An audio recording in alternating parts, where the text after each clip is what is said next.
माझा स्वभाव ना खूप स्पष्ट वक्ता आहे आणि स्पष्ट त्या व्यक्तीच्या बाबत गैरसमज हे फार पटकन होतात. हो. कारण स्पष्ट बोलणं आणि फटकळ असणं याच्यामध्ये एक अतिशय थिन लाईन असते, ती बऱ्याचदा लोकांना ओळखता येत नाही. कारण गोड बोललं, तोंडात साखर ठेवा आणि डोक्यावरती बर्फ ठेवा हो. असं म्हणलं जातं. व्यवसाय करताना तर नक्कीच म्हणलं जातं. पण बऱ्याचदा असं असतं की फक्त साखर आणि बर्फाने काम होणार असतं का? तर कित्येकदा असं होतं की समोरच्याला स्पष्टपणे हे कळणार कधी, हे स्पष्टपणे सांगितलंही गेलं पाहिजे. पण मग तो जो स्पष्टपणा असतो ना, तो समोरच्यांना फटकळपणा वाटू शकतो आणि मग त्या व्यक्तीबद्दल गैरसमज वाढतात कधी कधी. म्हणजे व्यक्ती प्रेमळ नसते का? असते ना. प्रेम आहे किंवा मला तुमच्याबद्दल काहीतरी वाटतं म्हणूनच मी एखादी गोष्ट स्पष्टपणे तुम्हाला सांगू शकतो किंवा मी सांगणं अपेक्षित असतं. पण आपण तिथे याला वाईट वाटेल, कशाला नको सांगायला, असं जेव्हा म्हणतो तेव्हा आपण त्या समोरच्या व्यक्तीची सुद्धा वाढ खुंटवतो का हे बघायला पाहिजे. मी माझी तर वाढ नक्की खुंटवतो, कारण मला स्वतःला वाटत असतं की तुझ्याबद्दल मला थोडंसं काहीतरी मोकळेपणाने सांगावं. पण मी विचार करते की नाही, नको, तिला काय वाटेल, मग ती मला फटकळ म्हणेल का?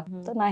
जे मला असं वाटतं की स्पष्टवक्त्या व्यक्ती ज्या असतात ना, त्यांच्या आजूबाजूला असेच लोक शेवटपर्यंत राहतात जे त्यांना थरोली ओळखत असतात की ही किती जरी बोलली तरी ही माझ्या चांगल्यासाठीच सांगती आहे. हे ज्या व्यक्तींना माहित आहे ना, तेवढेच आजूबाजूला राहतात.